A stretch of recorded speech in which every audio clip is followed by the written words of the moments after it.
Primer libro de Crónicas, capítulos 11 y 12. Después de la muerte de Saúl, ahora los ancianos o los líderes de Israel declaran ya a David como rey en Hebrón. De los versos 1 al 3 se nos dice que lo ungen. En realidad esta fue la tercera unción que David recibió. La primera fue cuando estaba con su familia y que fue Samuel quien lo ungió. La segunda fue cuando lo reconoció la tribu de Judá despuesito de la muerte de Saúl. Y esta tercera unción es 7 años después de que Saúl muere. Es interesante que el cronista aquí se salta esos 7 años porque él está enfocado en David solamente. En esos 7 años David solo reinó sobre Judá. Ahora en esta parte ya, en este capítulo 11 de los versos 1 al 3 se nos habla, repito, después de esos 7 años, ya cuando lo hacen a David rey sobre todo Israel. De los versos 4 al 9, David toma el control de Jerusalén, convirtiéndola en su ciudad capital. Recordemos que el pueblo de Israel no conquistó todo el territorio que Dios le había dado. Habían pasado ya 400 años desde que se establecieron en Israel. Sin embargo, esta ciudad, Jebús se llamaba, no la habían conquistado y fue David el que la conquista. Dice, y David habitó en la fortaleza y por eso la llamaron la ciudad de David. Jerusalén, es esta misma, se convirtió en la ciudad capital del reino de David y de ahí en adelante quedaría como capital del reino de Judá y de todo Israel, de hecho, ¿no? Después, en la segunda parte de este capítulo, se nos habla de los valientes de David. En el verso 10, se nos dice que David necesitó de estos hombres fieles para su éxito. Los valientes de David no eran nada sin David y David no era nada sin sus valientes. Estos hombres lo ayudaron a establecerse como rey. Hombres valientes que se acercaron a David y estuvieron dispuestos a ser capacitados por él y por otros, ¿no? Que duraron años en su preparación y llegaron a ser muy valientes y muy fuertes, pero no llegaron así con David. Él fue preparando todo este grupo. De los versos 11 al 25 se nos habla de algunos de los logros de estos valientes. Repito, versos del 11 al 25. Se menciona, por ejemplo, dos de los valientes de David, Jasobeam y Eleazar. Jasobeam muestra que era un líder de líderes, ¿verdad? O sea que los líderes también necesitan liderazgo. Otra historia que se nos cuenta es que 3 de los principales 30 valientes de David trajeron agua a David del pozo de Belén porque a él se le antojó. Entonces arriesgaron su vida porque estaba allí un puesto de los filisteos, arriesgaron su vida por traerle agua a David y David los honró a estos hombres ofreciendo esa agua a Dios. No la quiso tomar porque ellos arriesgaron su vida.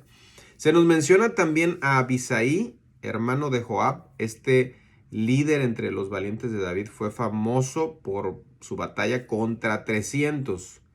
Benaí también se nos menciona que era famoso por sus batallas contra 2 leones de Moab. Estos no eran leones literalmente, sino hombres, ¿verdad?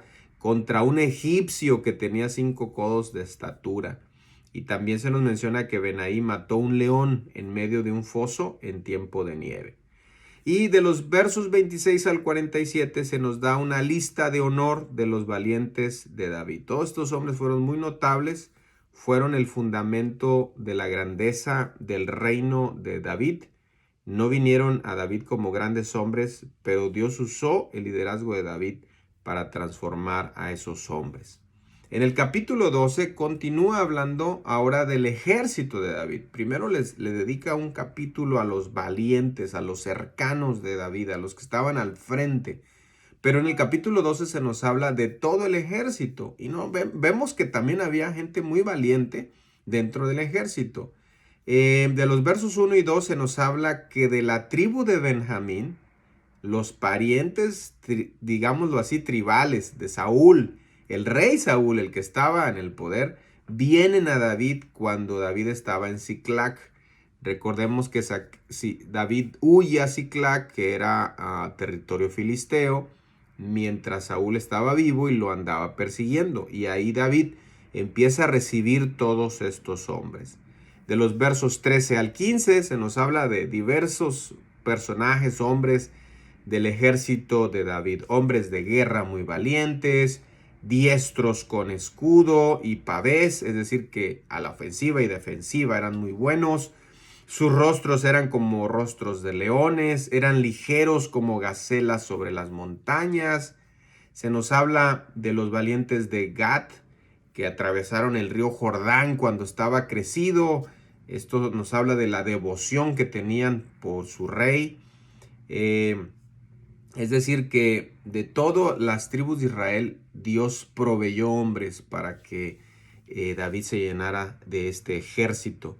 De los versos 16 al 22, David recibe soldados leales en ahí donde está en la fortaleza. Ahora ya no estaba en Siclac, sino ahora en la fortaleza en Jerusalén. De los versos 23 al 37, se nos habla del ejército de las tribus de Israel. De todas las tribus, había miles de hombres que estaban dentro del ejército de David. También se nos dice que en el verso 33 se nos dice de los de Zabulón. De esta tribu dice que eran cuyos guerreros no tenían doblez de corazón. Es decir, que eran leales al 100%, ¿no? Eran completamente leales a David. Este era el ejército de David. Así que David no fue grande solo por él mismo, sino porque Dios proveyó gente muy leal, valientes que daban su vida por él y porque entendían que al dar la vida por él, la estaban dando por el reino y por Dios, obviamente. De los versos 38 al 40 se nos habla de ese gran apoyo que el gran rey de Israel, David, tuvo de parte de todos estos hombres y de todas estas tribus. Hicieron un reconocimiento a David como rey, hicieron fiesta por él, ¿sí? Y se unió todo el pueblo de Israel para poner a David como rey.